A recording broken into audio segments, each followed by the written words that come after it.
আপনি কি জানেন মৃত্যুর ঠিক আগের কয়েক সেকেন্ডে মানুষ এমন কিছু দেখে যা ব্যাখ্যা করা এখনো সম্ভব হয়নি। অনেকে দাবি করে তারা তখন নিজের শরীরকে বাইরে থেকে দেখতে পেয়েছে। মৃত্যুর কাছ থেকে ফিরে আসা মানুষরা বলে অন্ধকার, একটা টানেল, আর দূরে একটা আলো। কিন্তু ইসলাম বলছে এটা কোনো কল্পনা না, এটাই সেই মুহূর্ত যখন শুরু হয় এক অদৃশ্য জগতের যাত্রা, বারজাখ।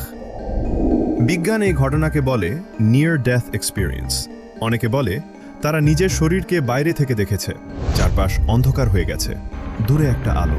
বিজ্ঞানীরা মনে করেন এটা হতে পারে মস্তিষ্কের শেষ প্রতিক্রিয়া। কিন্তু একটা প্রশ্ন থেকে যায়, কেন পৃথিবীর বিভিন্ন দেশের মানুষ একই ধরনের অভিজ্ঞতা বর্ণনা করে?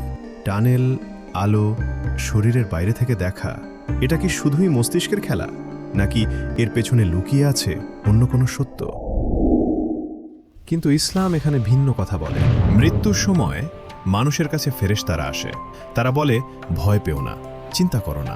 একজন মুমিনের জন্য এই মুহূর্তটা হয় শান্তির, তার রূহ বের হয়ে যায় সহজে। আর একজন পাপীর জন্য এই সময়টা হয় ভয়ঙ্কর।